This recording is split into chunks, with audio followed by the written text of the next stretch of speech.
It's actually hilarious.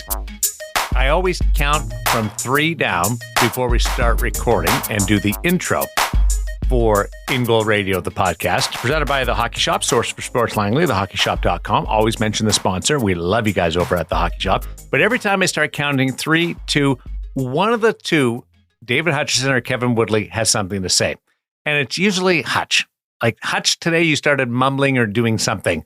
Right as I said, like, 2, 1. And I'm like, do I stop or do I keep going? I thought, no, I'm going to keep going and I'm going to call you out. I don't even know I'm doing it. I don't know what you were bringing up, but you were mumbling something. I was probably talking to myself like I do half the day. Working alone in the home office. Let's be honest.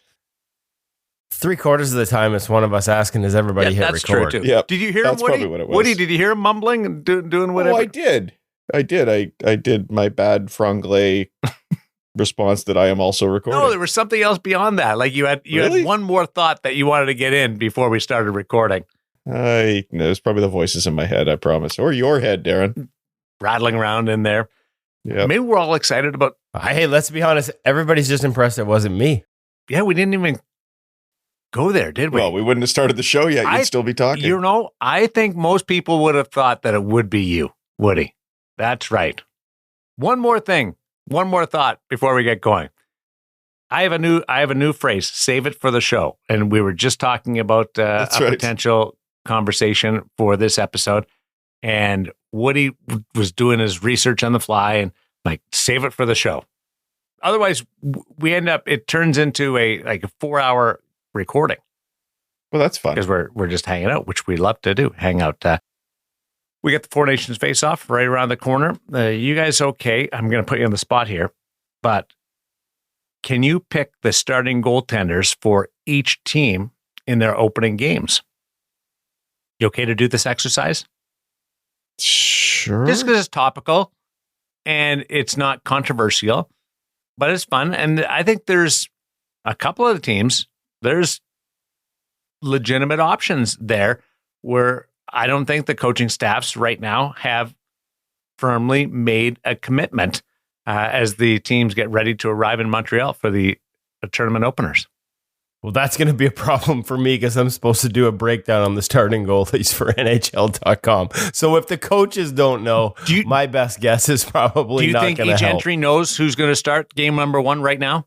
I think there's a good chance that 3 of the 4 do. I really don't. I have no clue about my home country, to be honest. So that's a no. They don't know. I bet they do. Okay, so who would you pick, Hutch, as the 4 starting goaltenders in the tournament openers? It's Sweden, Canada, Finland, Team USA. Oh, I think we should just do a draft and then we should leave Hutch with the hardest choice. Oh, we could do that. Yeah, because I'll take the easy one. The Americans are starting Hellebuck. That one I'm pretty confident on. That'll be the first breakdown I do. Okay, so we're all Hellebuck for Team USA. Yes. Yeah, for sure. It worried me that Hutch had a little bit of a pause there. No, the only blip was you started asking me the question, who would I start? And I think there's a chance, especially Mr. Advanced Stats over there with the hood on right now, might come up with a different answer than who the coaches would start. For Team USA? In any case, like the whole debate, like there's a difference between who you, the individual, would start versus who you think the coaches will start. I don't necessarily mean Team USA. You ask why I hesitated. It's because of the whole conversation.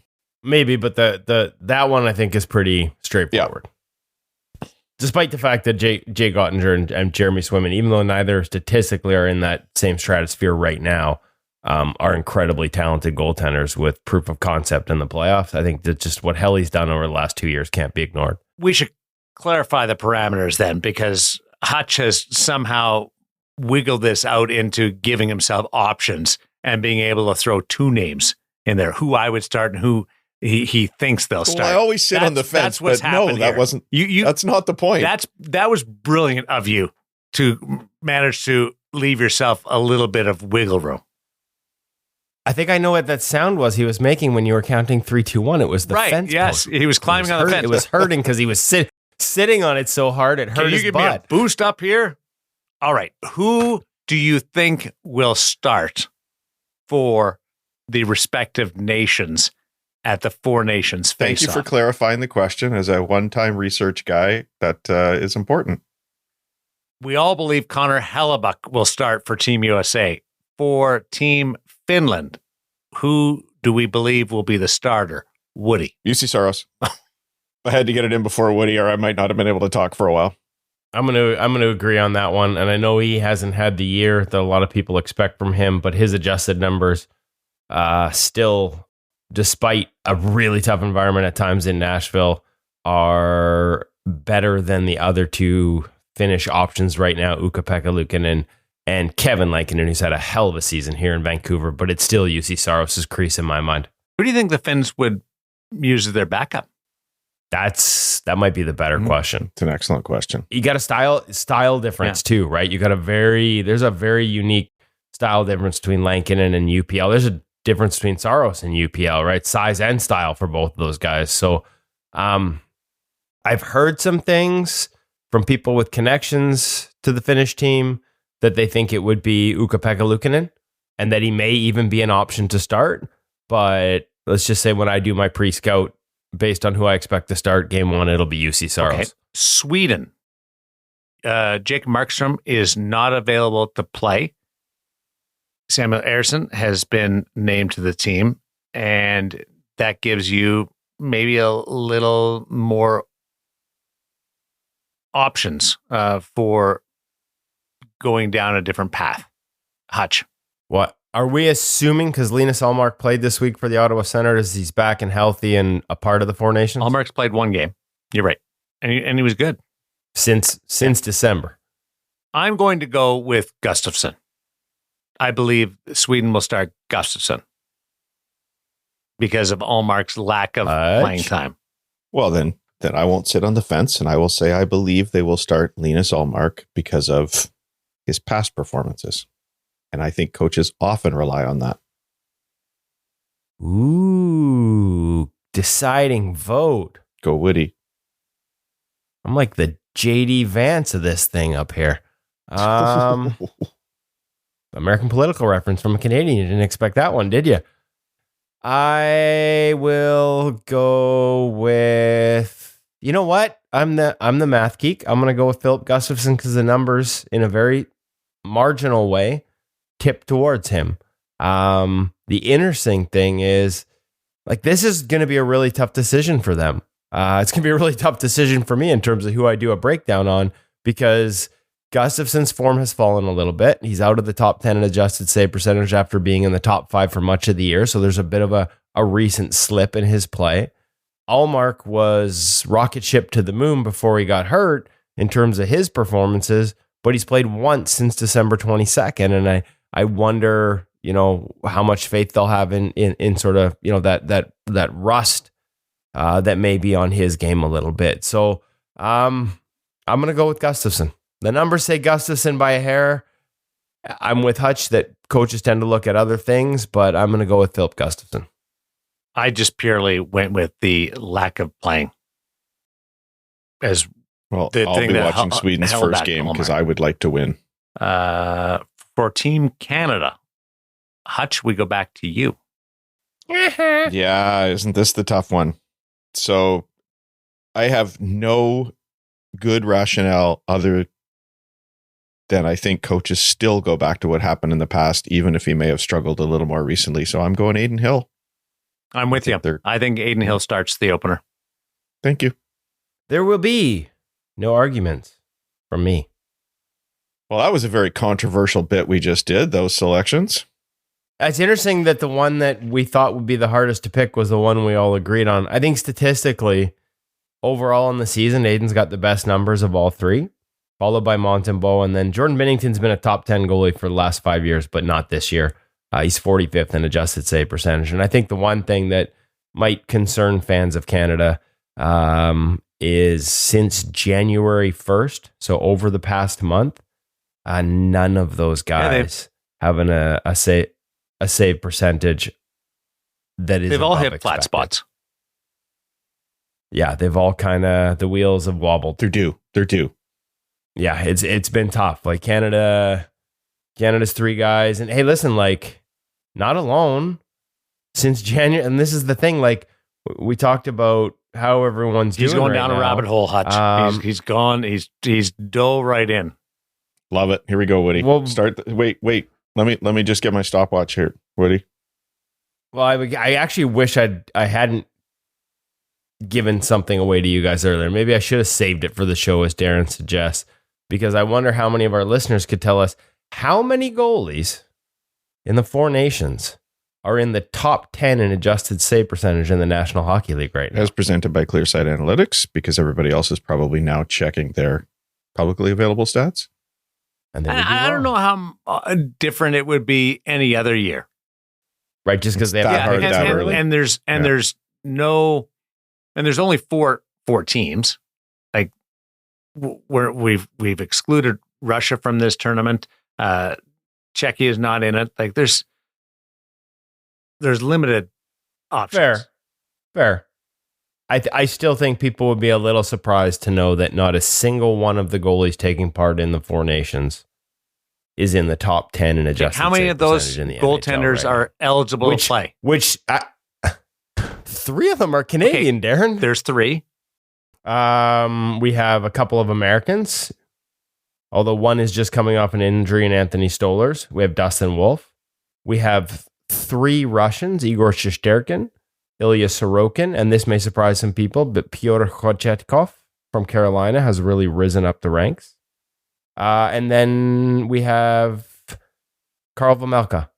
So obviously his team's not in it.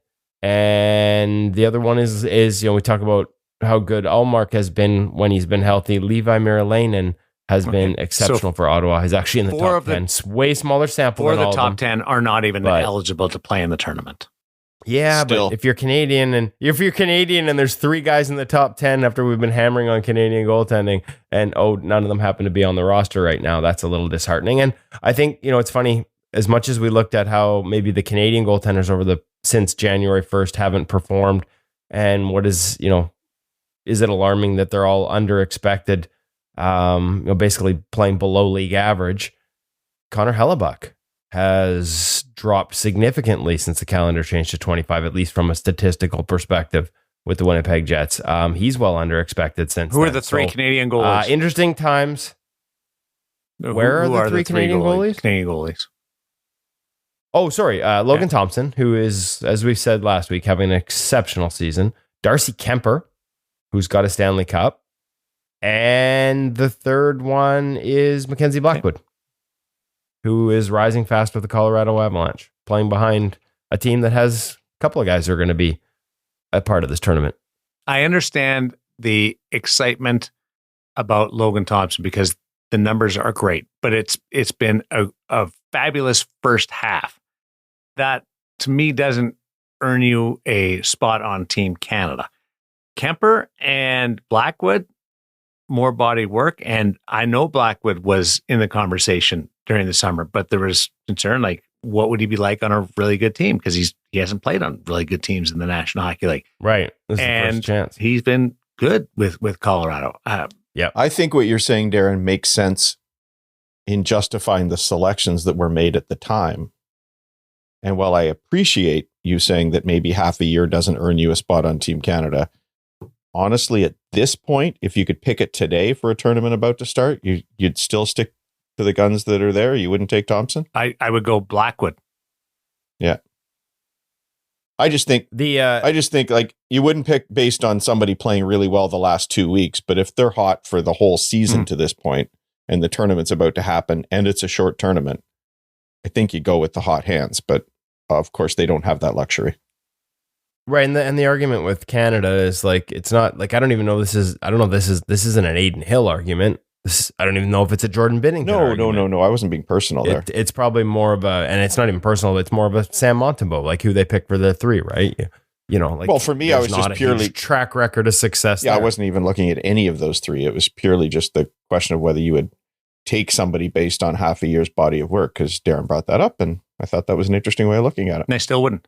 Yeah. Okay. Now, next year, if this continues, he's on my team. Oh, he's on my team. Yeah, he's in the mix for the Olympics if he keeps this up. It'll be hard to ignore. Like, it'd be hard if this season ends as well as it's gone so far at like I said, a a Shesterkin for Hart Trophy type level, it'll be hard to ignore by this time next year. Ilya Sorokin's having a great season. For a player that's not going to be in this tournament, he is lighting it up right now for the New York Islanders and not getting a lot of attention. We know that there's been some injuries there that's forced him to play a little bit more, and he has embraced that, Woody. Yeah, he's sizzling. Since January 1st, the only guy with better numbers than him, speaking of sizzling, but in a much smaller sample, is Spencer Knight of the Florida Panthers. Nice to see him coming on. Sorokin's been unreal. Even since January 1st, Logan Thompson is up there, Darcy Kemper's up there, Charlie Lindgren's up there in terms of top numbers. Friend of the program, friend of Pro Reads, Alex Lyon. We had him up on Pro Reads recently. He's up there.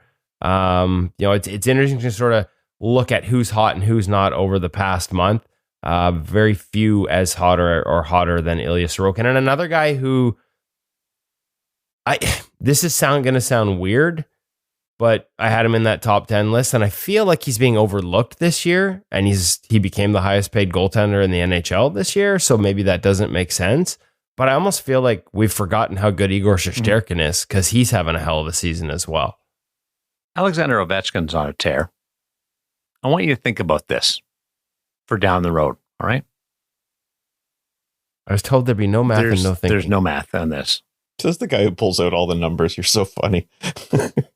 But as we approach Ovechkin setting the all-time goals record, how much do guys fear being that goaltender in net for that moment? I should ask Kurt McLean the next time I see him, because he's the guy for the Gretzky one, right? There's all kinds Corey of Hirsch on the postage stamp. I mean, there's a lot of those. Yeah. But there's infamy there, and you're not allowing a bad moment. Like you're part of one of the greatest moments in NHL history. As long as he doesn't score it from center ice, I'd be happy to have my name. I'd be proud to have my name associated with that goal. But better question for you guys. What if it's an empty net? Is the goalie's bear down and it gets harder and harder? What happens if it's an empty net? I don't care. Does he bury it, or does he just say, "I want this to be on a goalie," and pass it off? He wants this thing done. I don't blame him. He's been so good. I think goalies for sure, Darren, are not going to want to be. I mean, I don't know that what are there? There's 180 plus of them that he scored on over his career. Like, there's no shame in it. That's for sure. But are you? Right. Nobody wants to allow the one that's going to be on highlight reels forever. But are you okay with it? Because I disagree. Of course, he's of course you bear down, and the last thing you want is to be scored on. You're going to do everything you can to prevent it. But at the end of the day, if I'm on the highlight reels giving that goal up, it's an honor. It's okay. Puck goes into you're like, I just hope it's a one. I'm going to be everywhere forever. Yeah, I like. There's no shame in it. There's a reason he's gotten to where he's gotten. So, I think guys are going to bear down a little bit and not want to be on that. Coaches will adjust their assignments for their goaltenders at all. Here's the thing: none of it matters. Like, none of it matters. You can bear down all you want. We've known where he shoots from on the power play since he came into the freaking league. Nobody can do anything about it. Nobody can stop it. It still goes in part because it curves. We've had that conversation before, how the toe hook actually makes it like a breaking ball that goes down and away from your blocker and around your glove when you think it's going wide. I've had goalies tell me that. Ryan Miller, Braden Holtby, guys that played with and against him for many years. It doesn't matter if you want to bear down, if you know it's coming, if the coaches know it's coming, because we've all known it's coming for so long, and it still goes in. It's remarkable. I'd throw it out there. Send us your comments. Love to hear from all of our listeners about if you were the goaltender playing the game where he could set the record. Are you nervous about being the guy that lets it in, or are you like, if it goes in, a part of history? Love to hear from you. Here we are in the Ingle Radio podcast presented by the Hockey Shop, source for sports, Langley, thehockeyshop.com. Our gear segment focusing on the True PX5 gloves as we check in with everybody over at the Hockey Shop. What's happening? You guys were over there yesterday. We had a nice visit with Cam. We spent the morning over there yesterday. It's always great to get on the ferry early, hang out with Woody a little bit, and pick Cam's brain. Goalie gossip. And lots going on. Busy store. Staff clearing out old stuff to make room for the new stuff. We're into that time of year. The sort of excitement percolates for new lines, new launches, new equipment. And that means sales on the old equipment. They got to make room at the store. So make sure you check it out. There's still bargains to be had left over, even dating back for Boxing Day and Black Friday. Because they're such a big store, because they stock so much, it means that it takes them a while to sell through on the sale item. So make sure you check it out. There's still great deals to be had, as well as we'll see another example of this week, at last week continuation, the True PX5, the Catalyst line, new equipment coming all the time. So it's a busy time at the hockey shop. Feels like it's always a busy time at the hockey shop, Source for Sports, but for the goalie world right now in particular. And it makes it a great time to check them out at thehockeyshop.com. Welcome back to the Hockey Shop, Source for Sports, where we are talking about the new True Catalyst PX5 line today with Cam Matwiv and goalie Utopia. Let's talk about gloves really quick. It's not a whole lot has changed here. Again, the glove itself is going to stay the same as what you've seen in previous True models. What has changed, that same finger rail that we found in the PX4, where this does open up a little bit more. You can kind of create a little bit better drawing, I guess you could call it. Something we saw in the PX4, not in the PX3, so that's transferred over to the PX5. Other than that, it's your angles that change the glove. 590, 600. What stock? 580. I mean, for PX5, there isn't technically a stock. So they didn't just pick one. They were basically giving you, obviously on a customizer, you always have the choice, but yes. you're stocking all different brakes in store. That's correct. In the PX5. Exactly. Even 600. Personal favorite, Cam? I'm more of a 590 kind of guy. Okay, there we go. And Pro Palms. I mean, I noticed It was a little bit stiff to close, but that's because it's a Pro Palm. It pays off in the long run. Absolutely. All right, blocker. This is the big change. Here we go. Big change.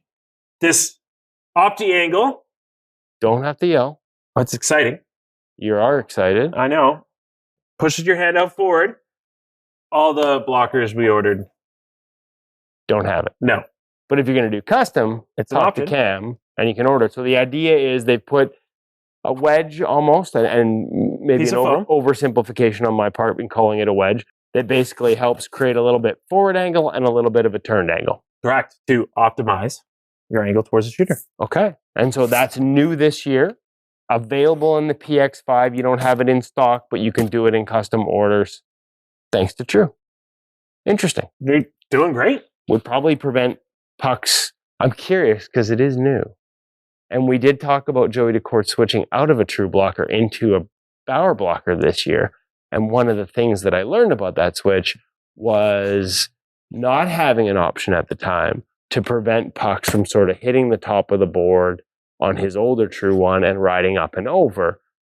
This would kick it forward and help eliminate that. So I don't know. I'm curious if that was a solution they were working on for him that ultimately, because this is what you want, right? You want feedback from pros that ultimately ends up at retail, and it sounds like Opti-Angle at least has the potential to be something like that. You guys heard it here. You heard it here. I said, I don't know. I don't know if that's the case, but as I heard about it and remembered that conversation with Joey, it kind of reminded me that, hey, like that would solve the problem that he had. Unfortunately, it's time to bring story time with Kevin to an end. So we're going to wrap up our segment here. But that said, Catalyst PX5 from True, new pad, stiffer profile, new diamond glide, slides better. Catalyst PX5 blocker glove, including Opti-Angle available. If you've got questions, call Cam and his crew here at the Hockey Shop for ordering to see what they have in stock, different colors, different breaks in the gloves we talked about. Where do they get a hold of you? 604-589-8299 or 1-800-567-7790. That's what the thing pops up. The thing. Yeah. That's the number. Anything jump out at you about the PX5 Catalyst gloves? Well, we talked a little bit about the blocker and the Opti-Angle. And as much as it's funny, I felt a little skeptical of it at first because I didn't realize what it was. And once it was explained to me, the idea of sort of having a pad between your hand and the blocker just to help change the angle a little bit. We've seen others do this. I think Warriors had something similar that they've run in the past. I think it used to be a pad and now it's built in. it is a good idea. It's not a bad thing to sort of I help honestly you thought steer pucks most more. companies were already doing that. The way they're doing it is a little different here. Okay. And that's what, so important to recognize that. Like I said, there are some companies that have similar things. I talked a little bit in the video there. And reminder, folks, we didn't have the video last week for the PX5 because we had technical difficulties. If you go to our YouTube now, you will get the combo. The pads are up and the gloves follow. So we split the pads and the gloves in terms of talking about them, but we'll have one video up at YouTube, so you can go check it out and see what we're talking about a little bit on there. And the downside, Darren, was didn't have one to try in store. Not everyone on the retail side was made aware that this was going to be an exciting new feature, so not everyone ordered it. And you can custom order it, but we didn't have a chance to try it there. The one thing that and I think you've experienced this too, the new gloves off the rack, they've got Pro Palms in them. Like Cam's ordered Pro Palms for their True line, their highest end line, including the Catalyst PX5, and it's stiff. Like it's like you feel like you're doing one of those grip tests on Instagram, trying to close it out of the box. So I think it's good to let people know when they go in store and grab it off the rack, and it is a little harder to close. Like there's a break-in process there. That's a Pro Palm. It's going to take a little longer, but as you see right up to the NHL, like guys love them once they are broken in, and that's sort of what you hear. Yeah, it takes a little bit. It's kind of like the old days. You got to do a little work to break it in, but once you get it there, there's a reason it's such a popular glove. What's the method to breaking in a modern glove like that? Oh, well, you see it. What are guys doing in the locker rooms? We used to have Carey Price used to put it in the skate oven. I was about to say, definitely. Like sticking your hand in a hot stick of butter. Yeah. I think it was a hot loaf of butter. That's what it made it really funny. Loaf of butter. That's what Carey said. Yeah, it was good. But yeah, definitely. If you have access to a skate oven, use it before every skate and play a lot. Don't put it in your oven. May have done that. I've done that. I've done it just like the skates. As long as it's on the lowest setting. And I put it on a pan. I always put it on a pan with one of those silicone sheets. But we are not encouraging anybody out there to try that. Nope. Do not do it. We're just telling you what we did. We've just done it. Yeah. In Goal Magazine says do not put it in the oven because we are not paying for the one when you crank it up to 450 because you think it's like your tater tots. You need them crispy. That's right. Yeah, but they are heat moldable, most gloves these days, and it still helps with that break-in process. So I do the, I don't know about you guys, but I do the like wrap it closed with a puck or a ball in there one day, and then usually butt end of a stick to open it up wide the next day. So like have it one day where it's fully extended open, one day where it's fully extended closed. I use chopsticks for that. Chopsticks, that's an interesting one. I've got a butt end on an old player stick that just fits in there perfectly for most models of gloves. Yeah, I rotate between wrapping it closed and having it wide open. I think that gets you there. Yeah, but it's still like takes time. The Trues are stiff. Takes time. Yeah. No, and I think that's, but like again, like that's sort of that's our PSA for the day, our public service announcement. Do not judge a glove if you're in the store and early. Yeah, don't judge it. Yeah, don't judge it based on it being a little tough to close early. That one's going to break in beautifully. Mm-hmm. Don't judge. The parent segment brought to you by Stop It Goaltending You, the app. All kinds of advice in this area of our podcast. What's happening over at Stop It Goaltending You? We always tell you about Stop It Goaltending You, the app, and how they have fresh content every week, and they divide it into 3 unique segments. There is the daily primers, quick hits, 1-minute videos. This week, right now, we're towards the end of it here.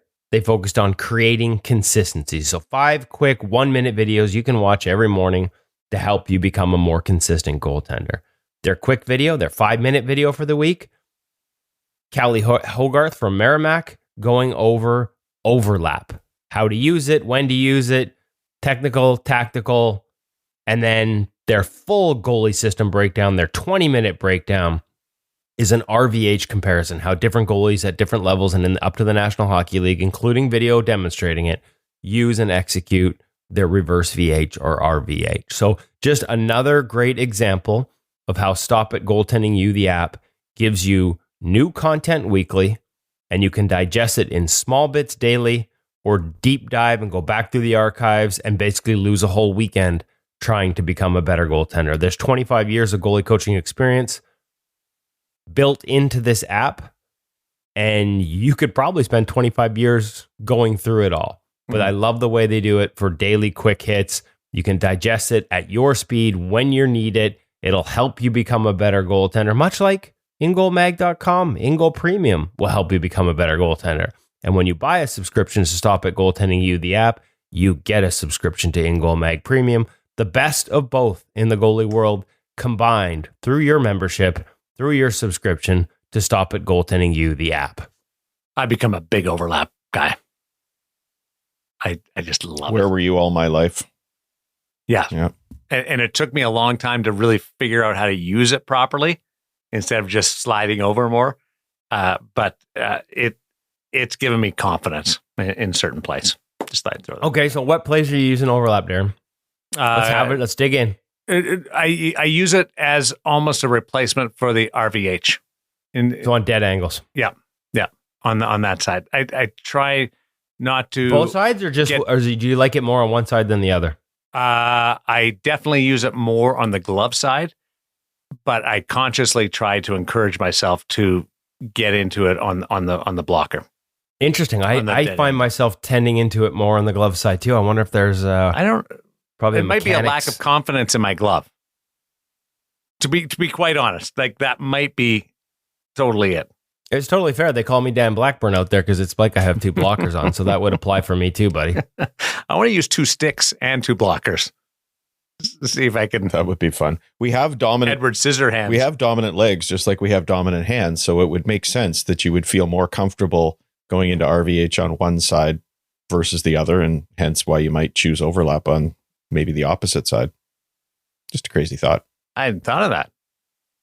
Nice. Well, I've only got one leg that works, so I'm pretty sure that's my dominant leg. There you go. What's happening with the parent segment? Well, I've had a few questions again about being a goalie coach to your child. And look, maybe it was just because of the USA Hockey Symposium, or at least the coaching course, and having taken the Canadian one. And then these questions about being a coach and parent. And not to get too philosophical, but into my head popped the phrase goaltending is a metaphor for life. Or at least the way the coach-athlete relationship evolves kind of mirrors the journey of a parent and a child in any quick case in life. So first I want to say, if you are considering coaching, even if you just want to volunteer because your child is new to the game, I would like to encourage everybody to take that step. You don't have to have played the game yourself. Just as we all began parenting without any experience, boys, you can begin coaching the same way. You learn, you adapt, you grow with your child. And of course, we end up with this cool experience and bond with our kids that we wouldn't trade for anything. There are lots of great resources available. As I was mentioning, having taken that Hockey Canada course and then having taken the USA Hockey course, what stands out in both cases is that there were a lot of parents taking the class along with us and wanting to be able to help out their kids. And I think that's a great role of that program. We were also, as I said, all new parents one time and made some mistakes, and we learned and we raised our kids that we're proud of regardless. And I think coaching can be that same kind of journey for you. In the early years when your kids are just taking their first strides on the ice, you're, I would argue, the most influential person in their development as a goalie, obviously, as you are as a parent with a young child. But as they grow, your role has to evolve. And being a goalie parent and coach means finding the right balance. You've got to support their growth without overshadowing their independence. Personally, I think I've said it on here before, I didn't ever want to jeopardize my relationship as a parent with my child, so I probably pushed less than others might have. And there were times I know my kid got frustrated that I wasn't more hands-on and I let him work out some things on his own. Another theme that popped into that USA Hockey coaching course was not dictating too much to the kids out there. So maybe I was doing something right. But looking back, I think what I did made him a better goalie. He became independent. He did value coach feedback, but he also really liked working on his own and still does. If I'd been that overbearing taskmaster trying to control every bit of his development or every bit of every drill, he wouldn't turn out to be as self-sufficient and confident as he is today. So parents, don't stress about pushing too hard out there. Your role as a goalie coach is going to last for a couple of years, but your role as a parent is going to last for a lifetime. Some of us have the experience to remain as a coach for a lot of years, or maybe we choose to continue longer because we commit to that learning and development along with our child. And it's totally possible. Lots of great coaches have climbed the ranks without much of a goaltending background.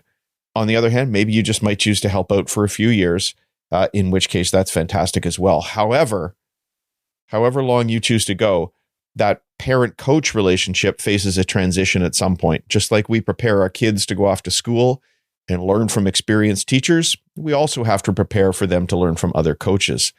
That moment comes at different times for everybody, as I said. Maybe it's just a few seasons for that volunteer parent at the U8 level, or later on, maybe as a teenager for us, that came at the U18 level. It was admittedly hard for me to make that change, not unlike dropping our kid off at school for the first time. It came earlier than maybe I'd hoped, but at the same time, I was really excited for my kid to have that new experience of working with a different team coach. You know, throughout their childhood as parents, guys, we work to expose our kids to all sorts of different experiences. Take them to skating lessons, they go to preschool, maybe dance classes. There's all sorts of different social and skill development opportunities. And those are not all about just giving parents a break.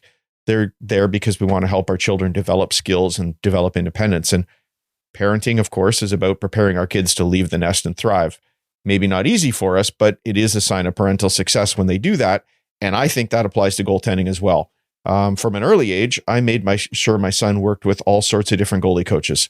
He was exposed to different perspectives. He learned about himself as a goaltender from other people. Playing other sports also played a role in shaping that development. And all of it built a strong foundation so that when the time came, he was ready to move forward on his own. As he grew older, for us working together, that relationship evolved. I didn't have all the answers as he got much better and learned a lot of things from a lot of other people. Other people taught him things I couldn't, but we worked together. We discussed ideas. We learned from each other, and it was a pretty cool experience.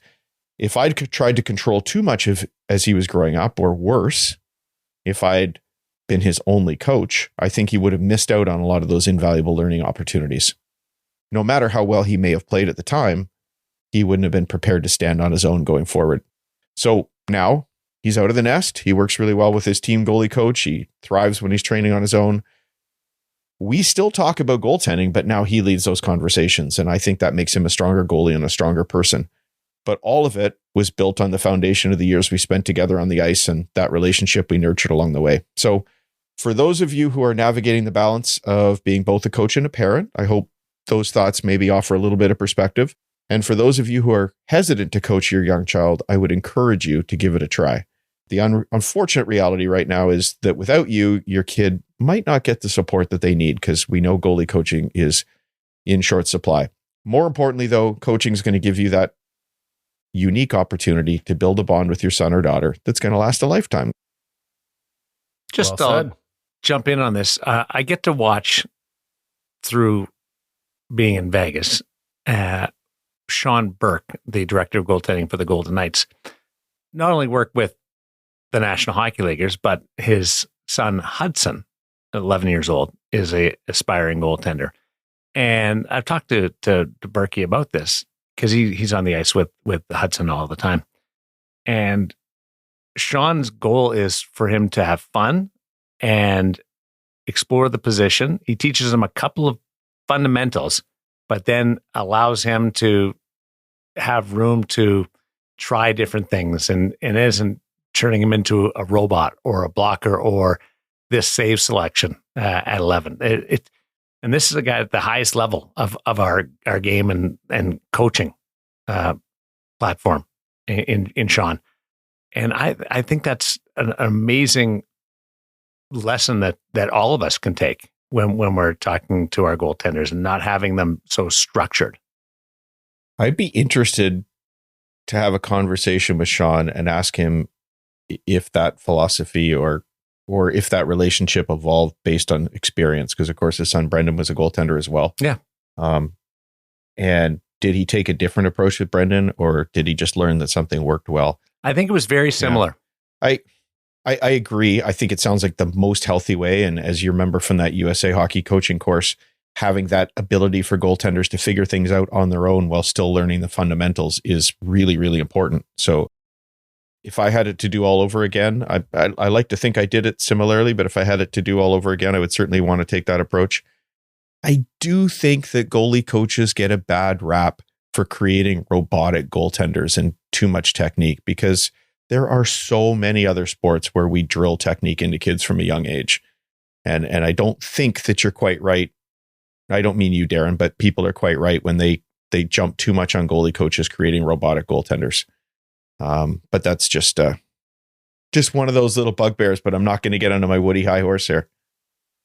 Well, no, interestingly enough, I've seen the same with Ian Clark and his son Blake, who plays locally here in Vancouver for an academy and was drafted by WHL team, up until a certain age, just left him to his own devices, was there, supportive, worked with other goalie coaches, just didn't try and overstructure things. And I think it's a matter of sort of knowing when the ages are where you start to add certain things. And I would encourage anybody that wants to get involved. And we saw this on the USA Hockey Call. There were parents on there, right? It's just a matter of giving yourself a little bit of education. So in situations where your kid doesn't have an advocate on the ice, doesn't have anyone to make sure they're not just a target for 20 minutes and standing there freezing cold for the next 20, to take that course or a course like it.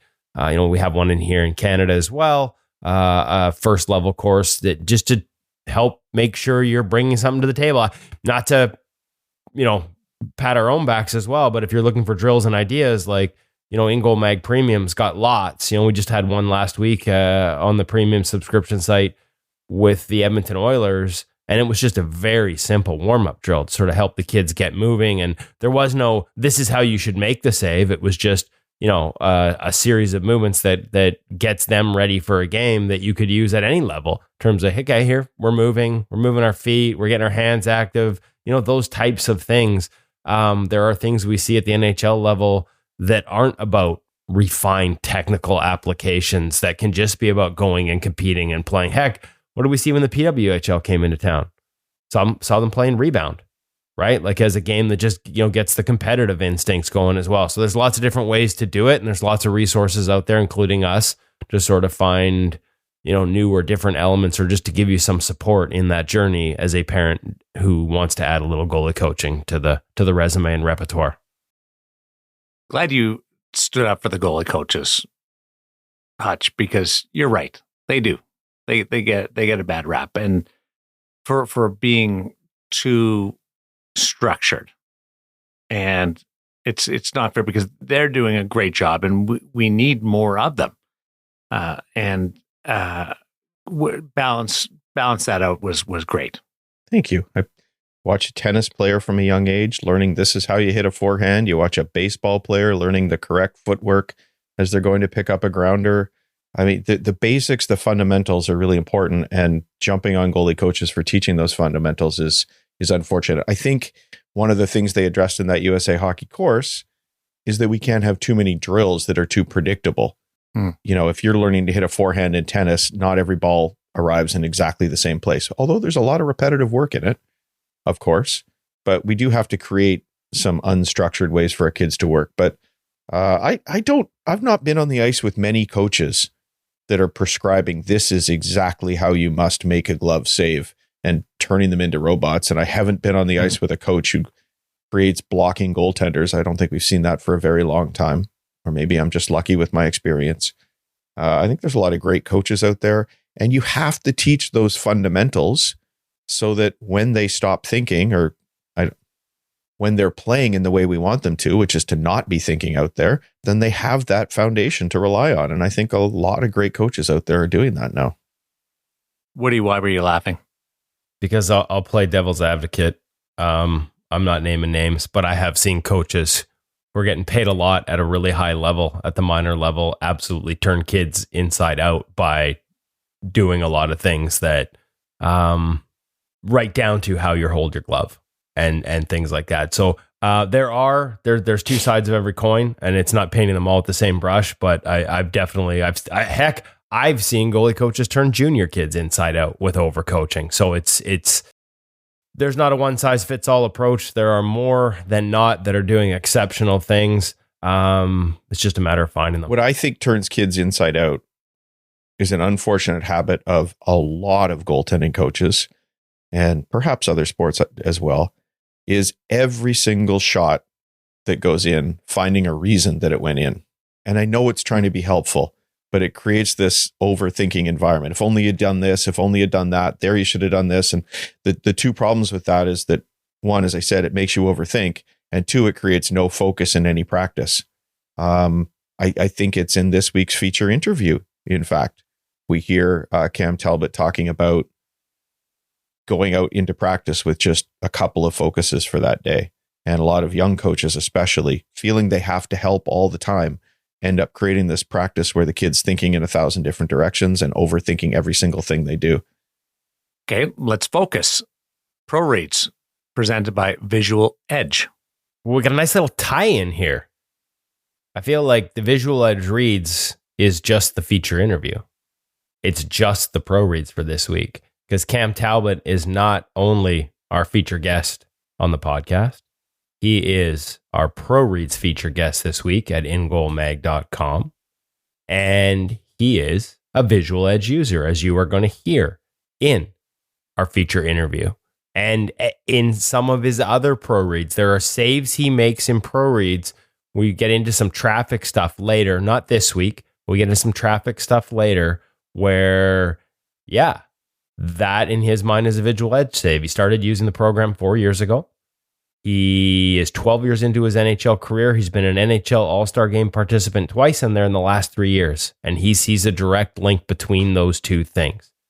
His use of Visual Edge, his focus on his eyes, the way he gets ready for games, using Visual Edge, using the glasses, using the program, rather than juggling balls. He sees direct correlation between some of the results. He finds pucks faster. He sees pucks better. He finds them through traffic, through screens. So it's really fascinating to have that conversation. And now we've had the discounts. You got the public one. Use the code INGOAL. We've got the private one. For anyone that doesn't know, go read a pro reads in the private code. That means you're an INGOAL member if you can read one of our pro reads.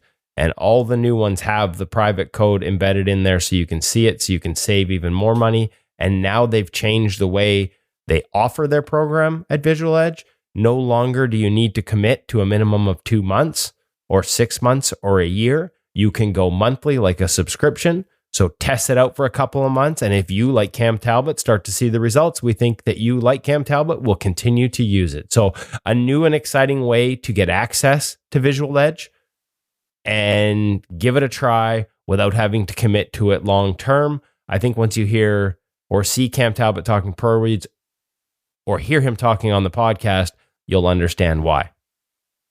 Before we get to the feature interview, just what's the angle on pro reads?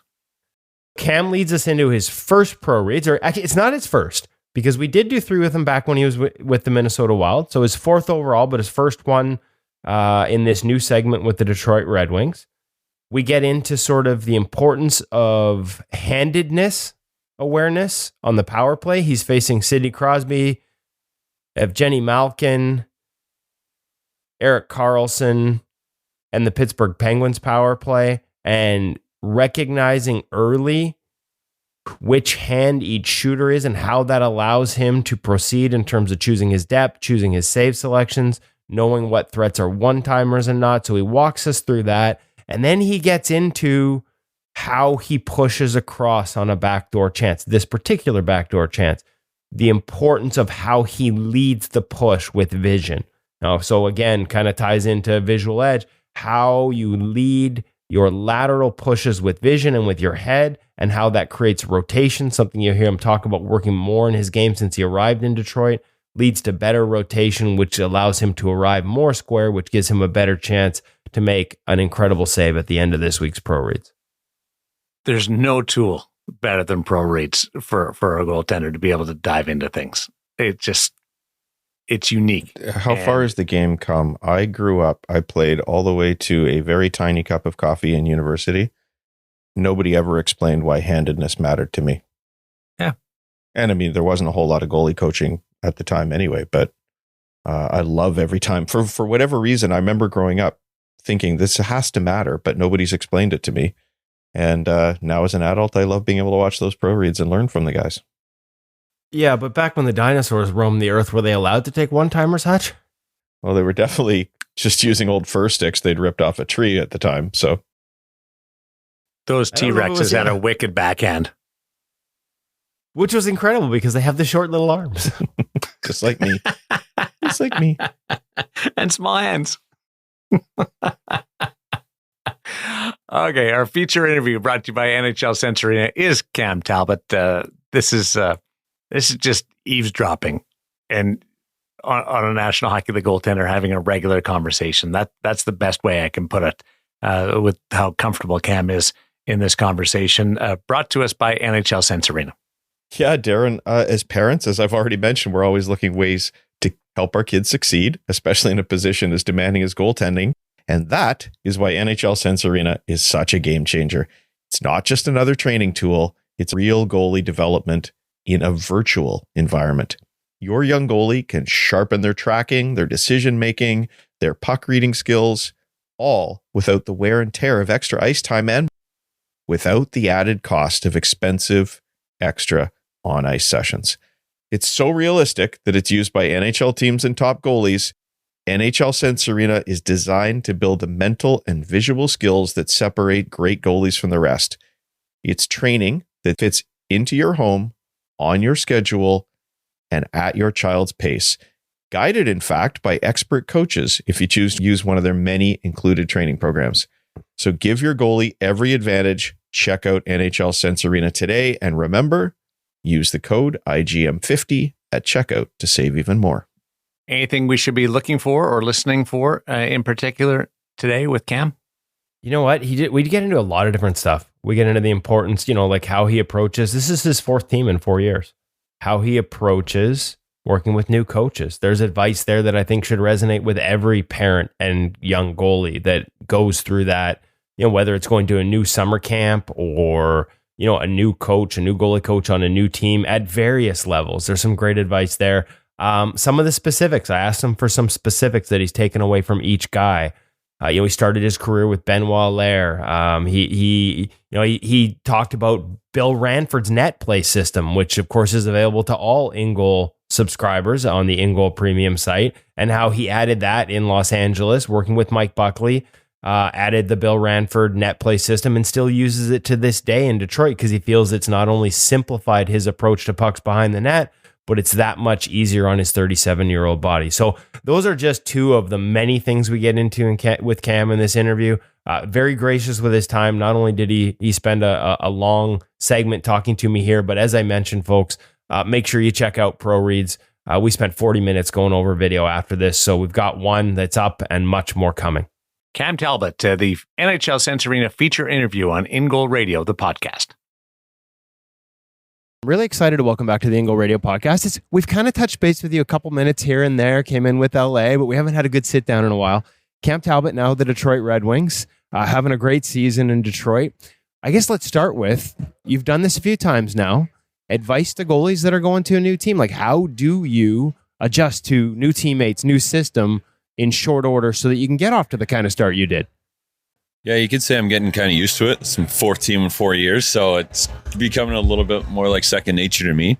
But, I feel like the biggest thing is every summer, the biggest thing for me is get to that city as quick as possible. Get to know your teammates, get on the ice early with them in the summertime, and, get to know them outside of the rink too. The more that you can get to know everybody and know how people think, see how they play on the ice a little bit before training camp starts. It just eases the whole transition once training camp comes. You don't want to be that guy that shows up the day before training camp, haven't met anybody yet, and they want to meet you too. They want to integrate you into the team as quick as possible, and you want to be integrated as quick as possible. So I think that's one of the biggest things. And obviously, I've been part of a lot of different systems, a lot of different teams. For me at this point, it's just, okay, which one am I going back to now? So obviously, every team plays situations a little bit differently. So like I said, the quicker that you can get there and get acclimated is the biggest thing. We've had some guys say, like, there are only so many different systems in the league and, different tweaks. Is it more getting used to what guys do within that system, the personal tendencies, especially defensemen? Absolutely. I mean, some guys, how they block shots. Do they go one knee down? Do they leave their feet on 2-on-1s? And, every situation is a little bit different, and every guy plays those situations different. So it's getting to know the guys in front of you and their tendencies. And again, the quicker you can pick up on those things, the better off we're all going to be. Was there a point as you went through this process within, when did you learn that I need to get there early? Because I think a lot of goalies have their guys in the summer and their routines, and that's important to them too. How do you balance those two things? And is it still Hamilton for you and the quote unquote dungeon? Is that still part of the off season? That is still part of the off season. The dungeon is getting less and less time these days, I think, because now that I have kids, I'm getting older, and I don't need to be on the ice at the beginning of June anymore. So now my timeline gets pushed back, and my body only needs so much in the summer now. So I still work in the dungeon with my goalie coach Pat back home before I head down to whatever city I'm in that year. But obviously with the kids having to start school, sometimes before Labor Day and everything, you're down there second or third week of August these days. And, that gives me a full month in my new city to, again, skate with the guys, meet the new teammates, and get acclimated before training camp starts. What about building a new relationship with a new goalie coach? Like you said, you've been doing this for a while, and you have swapped some teams, new voices. A lot of guys have new ideas. I think we've asked you this one before, but this is something that a lot of kids go through too. Like, somebody wants me to do something different. At this stage of your career, it works for you. How do you find that balance? Is it important to be a sponge, but also sort of stick to your principles? Absolutely. I think at 37 years old, no one's trying to, overhaul my game at this point. But like you said, every goalie coach kind of has different philosophies. Maybe they've got a different idea that could improve my game. And my goalie coach and I back home always talk about, every tool we can add to our toolbox just gives us more options to make saves. If a new goalie coach wants me to try and work on something throughout the summer, that's what's so great about Pat back home. The first thing he does when I sign with a new team goes, I need the goalie coach's number. I need to know what he wants us to work on this summer to get you ready for camp, and what he sees in your game that we need to clean up or just continue to work on. So that's one of the best things about him. There's no ego there. He always wants to know what all these other guys are thinking, because ultimately I'm working with those guys for 10 months of the year and Patty for about a month. So having that relationship between all three of them is huge for me. We need to get him on, because he's picked so many different brains, right? He's talked to all these different guys and learned all these different things. Yeah. Can you give me an example of one thing that, maybe not changed, but something you maybe are thinking of in a different way under Westy than anyone before? Westy's really big on your rotations and stuff like that, just rotating back to the puck. You always want eyes, head, chest, everything. Just he wants that initial rotation after a butterfly drop, whether it's a save or not a save. He just wants everything moving in the same direction.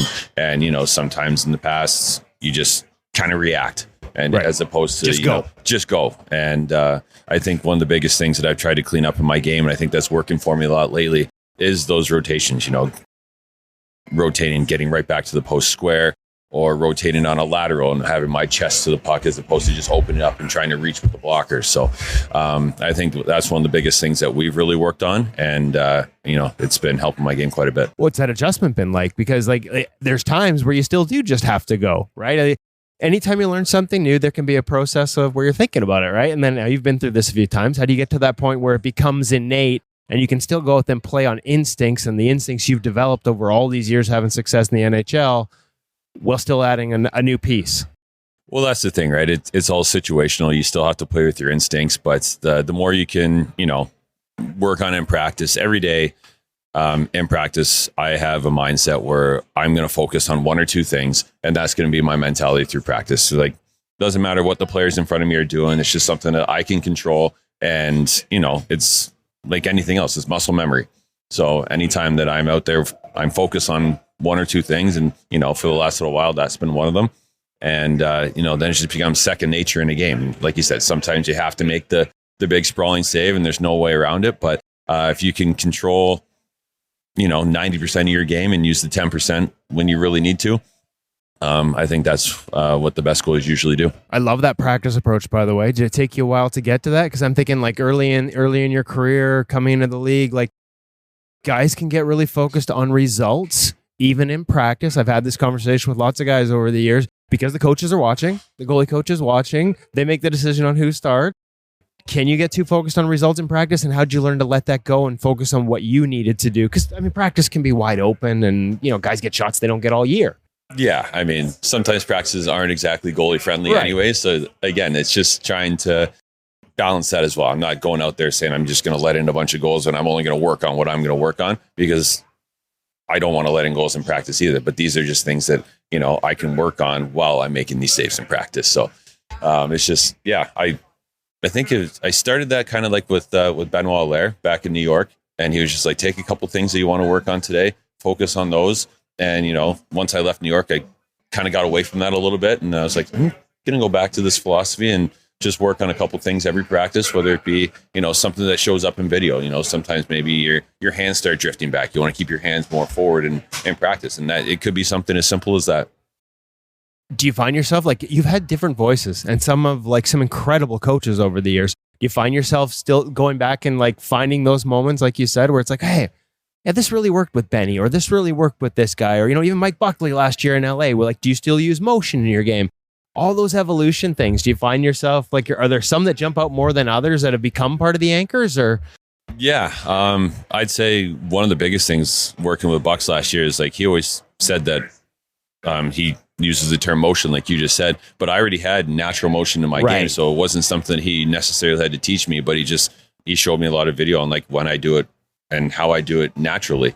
But one of the other things is post play with Bucks. And I know Billy Ranford worked on a lot with Quickie and like going into your post and kind of like opening up and basically turning into your net. Staying on your blocker side. Staying on your blocker side. So I've really integrated that into my game. And that was one of the things that, you know, was a big adjustment for me last year, but I'm like seeing a lot of dividends pay off now. So there's an example of something new that you've adopted. Yeah. Billy's actually walked us through it. We've got video at inglemag.com. So shameless plug for everybody that's listening to go check out the website. You can learn it yourself too. We got on the ice with him. What does it do for you? Like, is it a simplification thing, or is it also like, it feels like it might be a little easier on the body sometimes? That's the biggest thing for me at this point. You know, save the hips, save the groins a little bit, and you can just hang out on one post. You're not spread out across both. And yeah, it's easier on the body. And I feel like it's easier to just pick up the puck behind the net. You're not constantly changing shoulders looking for the puck. You can just stay over your glove side shoulder. You know, your blocker side's protected. If it gets past half the net, you just push across to your glove side and your stick follows, everything follows, and you're just already compact. So, one, it's just a great tool to use, and the other one, it does save the body a little bit. You feel it. Yeah, I've had a few guys say that, and it's interesting because the game's become so dynamic. Teams are using behind the net so much more, so the idea of simplifying it would probably makes a lot of sense. Absolutely, and that was one of the biggest things that Billy said. Is like Quickie said that it was like helping him so much more. The older we get, and I'm getting up there too. So anything I can do to save the body a little bit and squeak out an extra couple of years I'm definitely going to do it. I think most 37-year-olds would like take your physique and your ability to play at such a high level at this point. So it's funny you keep saying that. How have you adapted how you take care of yourself? Because you've always taking care of yourself has always been something that stood out. Like it sort of facilitates your athleticism. Your compete has always been something I think every person sort of associated with Cam Talbot as a goalie. That battle level. How have you adapted how you take care of yourself and prepare to play, whether it's on a game-to-game basis or in the off-season? Yeah, I think in the off-season at this point, there's not a whole lot of heavy lifting anymore. Back in the day, it's just like, put as much weight on the bar as you can possibly do and back squatted, 4 to 5 times and put it down and do it again. So now I'm a lot smarter with how I train. A lot smarter with my diet these days. Obviously, the older you get, the easier it is to put the weight on. It doesn't come off as quickly. So just being more health conscious. Yeah, being more health conscious, being smarter about my training. And again, like I got to the NHL based on my battle, my compete, my resolve. And I always told myself the moment that I lose any of those things is the moment that it's time to retire. And, for me, the fire still burns, and that's what got me here, and that's what's kept me here, and that's what I'm going to continue to do. We've talked in the past about how the dungeon and Pat sort of fuel that as well. Like you work on things technically and tactically, but that compete is always a big part of it. As you've backed off that time, like are there triggers? Because there's got to be times where we get through the grind, like, I don't know, say early February in Vancouver on the second end of a back-to-back where it would be easy to just, the dog days, right? We see that in the NHL. It's a real thing. Like, do you have triggers that get you to that sort of compete balance, that your ultimate compete level? And have you had any points in your career where you wanted it too much? Like, can you get, because we think of competitiveness, sometimes that can be, for some guys, it can be low and wide and locked in and a little too tense. Like, how do you find that balance, Cam? I mean, there's definitely parts of the year where like you can overdo it for sure. Like you're you're trying to do too much at certain points. You have an off game, you go out there the next day in practice, and you're doing too much. And then as goalies, we know that doing too much is usually, it's not what you need to do. You need to usually take a step back, play more simplified when things aren't going well. But we have a tendency as competitors to want to do more and to do everything that you possibly can to put your body in front of the puck. And sometimes that's when things start opening up. So for me, like you said, through the dog days and stuff like that, sometimes it's taking a step back, getting perspective. And you know what? It's like, I'm in the NHL. There's nothing better than this right now. And I tell some of these young kids, like, after a bad night or something like that, it's like, hey, sun comes up tomorrow. You can't change what happened tonight. You can change what happens next game. And that's, maybe it's my old age talking, maybe it's the experience, but for me, it just gets a little bit easier now to let the bad ones go and to focus on the future. Okay, it's funny. I think of when we talk about sort of body and rest and compete and all those things, I think physical, but I was just thinking to your use of visual edge as a training tool. Has that changed some of the things you do, say, on a game day basis? Yeah, absolutely. And that's one of the biggest things I think is evolved my game as well. I started using it when I was in Minnesota, and every team I go to now, I bring it along with me, and I've integrated into my off days. Like today, even though I'm not playing, I'll go up, I'll still do my training session and stuff like that. And yeah, game days, I do the game day training sessions and stuff like that. And it's just it's a great tool to, when you're on the road or even at home, get the mind going, get the eyes going before the game. I usually do it right before I take my nap, get the eyes going, wake up, and I'll do the game day training as well. So I'll sometimes do 2 sessions a day. Okay. How'd you get introduced to it? It was actually Freddie Chabot in Minnesota, the goalie coach. Yep. So he brought it in for myself and Capo Kakinen at the time.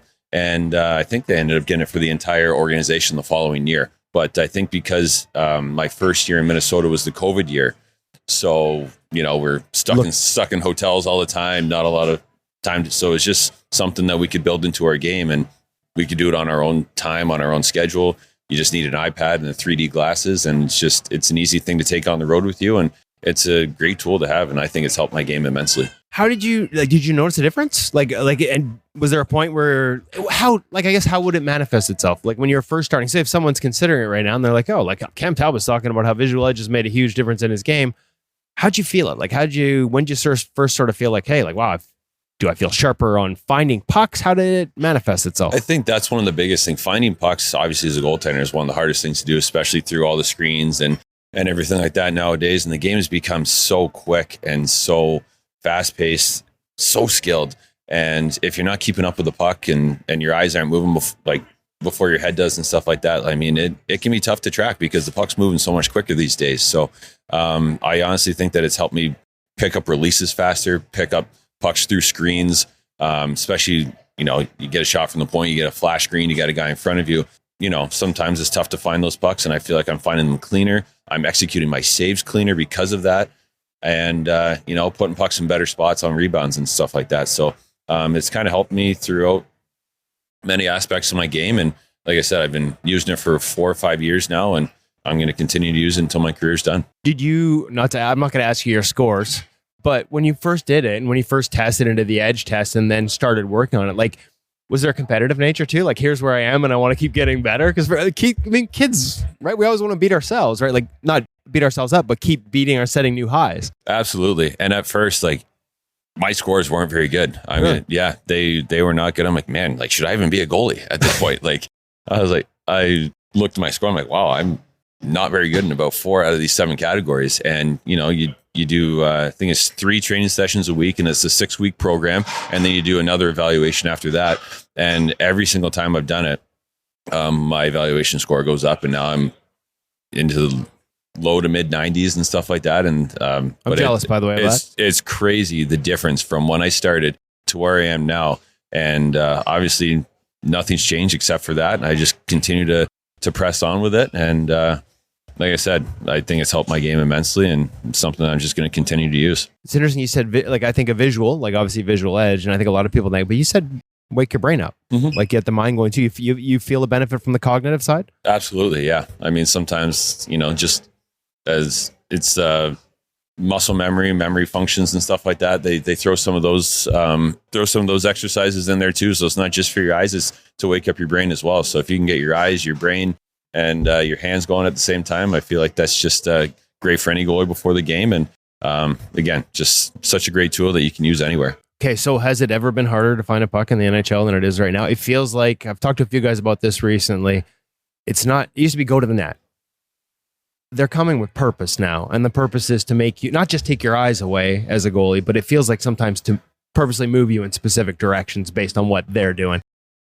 How have you seen that evolution, and how do you combat it as a goaltender? Because there's times where I watch the replays from behind the net, and I'm like, how does anybody see anything back there? Yeah, I mean, I was just doing video right before this with our goalie coach from the game last night in Calgary, and we had about 15 clips where there was point shots through about 3 or 4 guys, and he's like, "Did you even see this one?" Like, he looked at all the certain angles. I'm like, "Well, I picked it up at the release point, and then this guy comes through, and then another guy comes through, and then I just like if you can find the release and you can push to the area that it's going to." I mean, again, that's part of the tracking. I think where Visual Edge really kind of helps me pick up the release points and tracking through screens and stuff like that. But yeah, there's like probably 15 clips we had where he's like, "I don't even know how you found this one." And like you said, they're shooting with a purpose now. They're waiting for guys to go through your eyes. They're waiting for guys to get in front. There's not really many wasted shots in the NHL anymore. And I think that's why, save percentage numbers are dropping, and shots are down per game, but goals are up because no one's just taking a shot unless they know that there's a chance that it's going to go in the net. So, and it's a 2-part challenge for you as a goalie. It's not just that save percentage comes down, but it's also you don't get those feeler shots anymore. Yeah. Is that hard? Like, how much harder is that? Like, it used to be, not that it was easy. No. Teams would come down the wing and you'd make a save that I know some teams would do it more than others, that have goalies be like, "I'm tired of watching my team warm up the other guy." Yeah, obviously you want to feel the puck, and when every shot that's coming down is a grade A chance. Sometimes they're passing off a grade A chance for a grade A plus chance these days. So teams, like I said, they're not wasting it anymore. So you're not getting those feeler shots, and sometimes it makes you feel like you're not even engaged in the game because sometimes the puck's just moving around you. Seems like you're getting a ton of zone time, but the puck doesn't even come to you, and then the next shot you get's a 2-on-1. You just have to be ready for anything because, like you said, there's not too many feel-good shots anymore. Guys aren't wasting it, so you just have to be prepared for anything at this point. Are the flash screens the hardest? The ones that come across your eyes as, like, you've seen the release. It's one thing to move around a screen that's stationary. Like, you see the release and you have to go to the other side of a screen. But when it's moving, is that the toughest one? I think so, yeah. Moving side to side, like you said, through your eyes as they're shooting it, or even drifting away from you. Sometimes I feel like it's hard because if they're drifting away from you, they're becoming bigger. And if they do tip it 4 or 5 feet away from you, it gives the puck a lot more space to move. So Joe Pavelski is one of the best at that. And he scored quite a few goals in the NHL doing that. And, I feel like if you're just stationary, like you said, goalies can track it. They just push the other side, usually just hits them. But if you're gliding out and tipping it as you're moving towards the puck, I mean, that just puts the goalie in a tough spot too. I feel like if there's a NHL goalie group chat out there somewhere, when Pavelski hung him up, they all cheer. Like, it was like a, "Yes, thank you." I'm sure there probably was. Yeah. The amount of times that guy pulled the puck from going 6 feet wide to posting in. Oh man, he got me a few times. Special talent. Yeah. Last one, scrambles, because with the traffic and the increased purposeful traffic, it's one thing to have a rebound. You know where a rebound's going because you felt it hit you. Hopefully. When it hits everything in front of you and it turns into a scramble and you can't find it, are there ways as a goalie for you to find the puck even when you can't see it? Are there things you've looked for after all these years of experience? Like, I can't see anything, but this guy over here is lifting his stick. Are there things, cues, even auditory? There are. And I feel like one of the biggest things you just mentioned is like, okay, what are the players on the ice doing? Like, what way are the skates facing? What way are the sticks going? If they're all going to the left, the puck, you don't naturally just move that way. But I think the biggest thing for goalies is until you find the puck, just stay down. Because a lot of the times in those scrambles, they're probably just hacking and whacking it back into you. So the more you open up, the more holes there's going to be. Until you find the puck, stay as compact as possible, stay as calm as possible. And then once you find it, then you can make your move. Because I'm guilty of it myself. Sometimes you make the move and the puck just ends up going in right where you just were. So Find that puck first, then make your move, but just stay as quiet and compact as possible until you can locate it. And of course, the challenge is to move, you have to lift a leg, which means you break a seal. Do you use a paddle down in that at all yourself? Like I know some guys are yes, some guys are no. I feel like it's situational. Yeah. Okay. So, but I have in the past, and again, like you said, sometimes you push, you lift a leg, and it still goes in. So that's why like I try to preach, like until you actually find the puck and know where it's going to be, just stay down, seal the ice. And most of the times they're just trying to just put it back into you one way or another. What's that chaos like? Like I think we've all experienced it as goalies, but not at the level. Like you're on your knees, you can't see the puck, and everyone's trying to get to it. Like, can you describe that for us? At the NHL, are you just looking at a bunch of butts? Yeah, it's in real time. It's only like 1 or 2 seconds, but it feels like a lifetime until you can actually find that puck. You know, when those scrambles and stuff are happening in front, you don't know where it is, or you've located it, but you can't get to it in any way, and you're just kind of a sitting duck.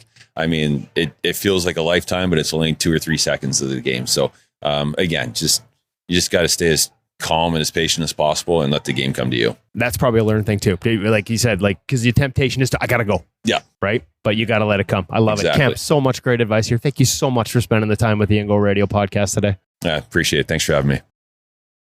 I could listen to you guys all day. I really could. That was fun. I could talk to guys like Cam all day. So good thing for him, we had to get to the pro reads or he would have been there for another 2 hours. I love the interviews when it's a goaltender that Woody's known for a lot of years, bumped into him in the rink so many times because they've gotten over all that, just get to know each other, and then they just get down to having a goaltending chat. And that was one of them. Yeah, a conversation, yeah, exactly. Not an interview, a conversation.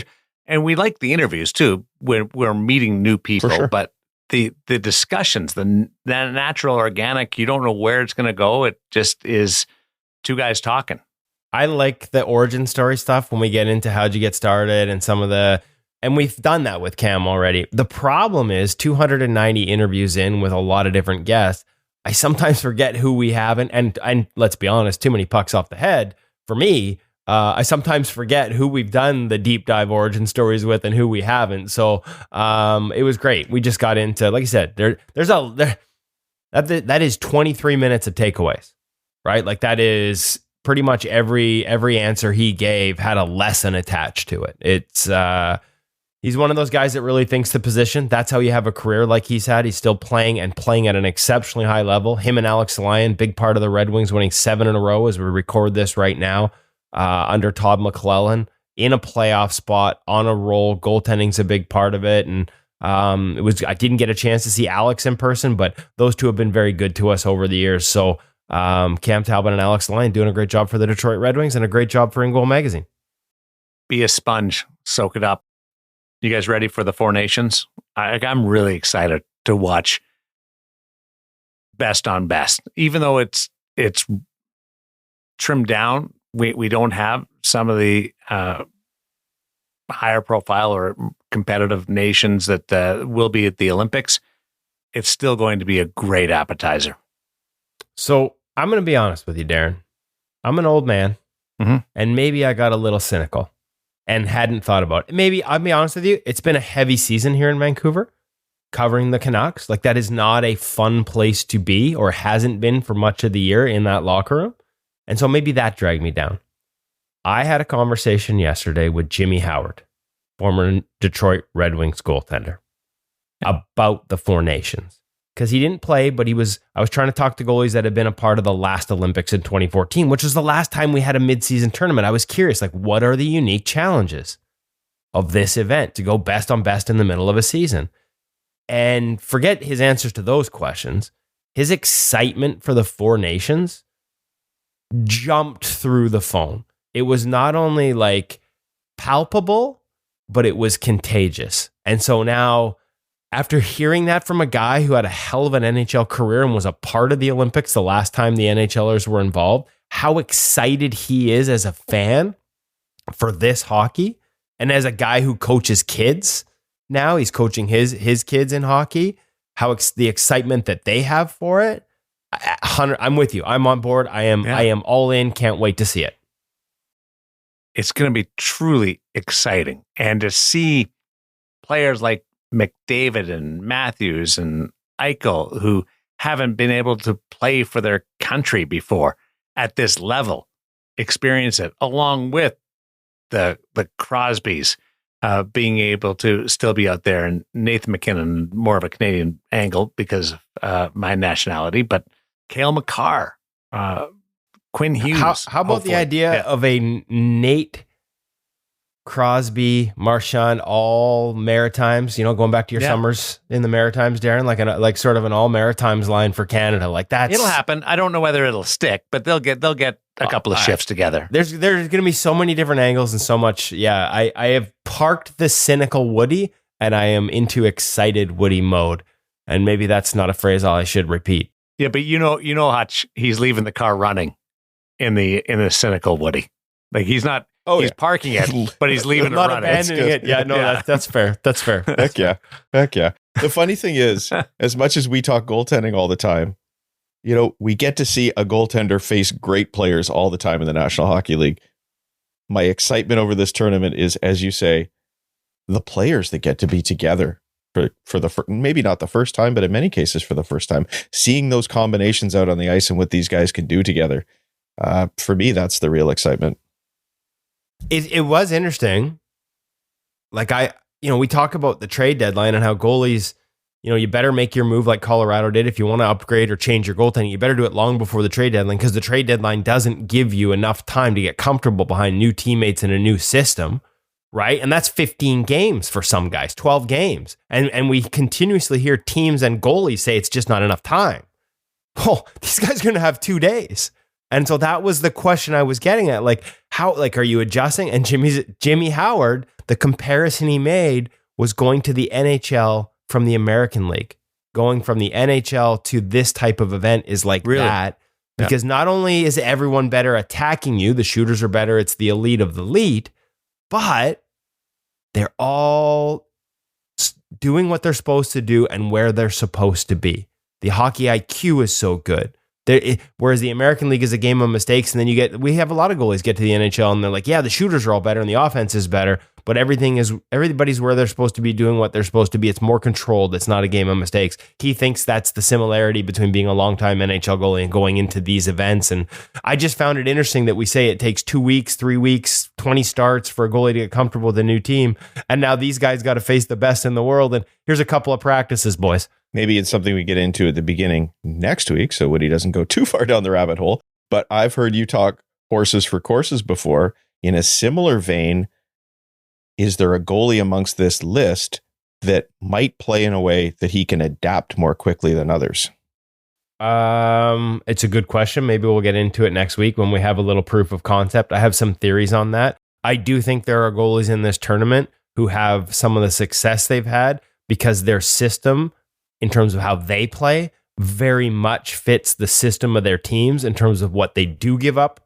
Everybody gives up high danger, but the ones they do versus the ones they don't. And if I was a coach on that team, I would make sure I was cognizant of that, and my system and my structure better match it if I'm starting that goalie in the Four Nations, because the numbers say if they don't, you are exposing him. Like at the end of the day, we all want to play to our strengths, and that includes goaltenders. If your team is set up to give up the chances that you struggle with the most, you are not being set up for success. And I'm very curious to see. I would think that's a part of these conversations. Frankly, if it's not, then somebody's not doing their job, because you could see goaltenders get very exposed. That would be a really cool discussion. I'm also thinking just in a different respect, Woody, like, is there a guy who is more adaptable or plays in such a way that he could fit behind multiple different structures, somebody who'd be safe to trade for at the trade deadline, maybe regardless of what your team offers? Well, interesting enough, we'll have some deep dives coming up at ingoalmag.com on depth and how we think of depth and how we need to start thinking of it as not just north-south, but east-west. And I do think some of the guys that are actually among that top 10 list, 7 of them among that top 10 list in the NHL right now, are using a system like that. And I think that system might be one that allows you, again, it's got exposure to certain things, but I think it's more adaptable because it doesn't put you, to me, anybody who plays on the extremes is going to struggle more when things change. And anybody who plays a more neutral game is probably going to be able to let things come to them a little more. Again, it's not an absolute, more of an overriding theory. Be fascinating to see how this all goes down. Who do you think has the most pressure on them from a goaltending perspective? Canada. At the Four Nations. Canada. I was going to say Yeah. Connor Hellebuck. Oh, that's a really good answer. Just to given be the way able the playoffs have to gone. be able to win at a higher level. I was just thinking how many people are sort of doubting the Canadian goaltending, and Yeah. depending on what the guys are listening to, that sort of layers on the pressure. You're not wrong. Yeah. I'm just No. right. Yeah, all right. Well, Let's be honest. it comes down to the individual and Everyone's how they feel watching. pressure, right? Like, There is not a crease in this tournament, in this event, that doesn't come with pressure. mhm. Well done. Nice of you to share the fence with Woody. Hutch. I at least took a side a little bit there. Oh, I handed it over to him, I think, Yeah. You helped him up. when he pushed me off the Get up fence there. and sat on it himself. Enjoy the Four Nations. I'd love to be able to do a pseudo watch party with you guys during one of the games where we're just chatting back and forth, texting, if we can set that up at some point. We should do a Manning cast and just stream the thing. Yeah, that'd be fun too. Mhm. Sounds like what is all this Manningcast crap? Let's go to Vegas. Yeah. Come on down. Stream live from Den. Yeah, I'll shut up. Live from Darren's house. Thank you. You're welcome anytime. Thanks for everybody for listening and the homework there. Give us your thoughts on what's happening with the Four Nations face-off and which direction you think some of the teams will go. Love to hear from you on In Goal Radio, the podcast presented by The Hockey Shop, source for Sports Langley, thehockeyshop.com.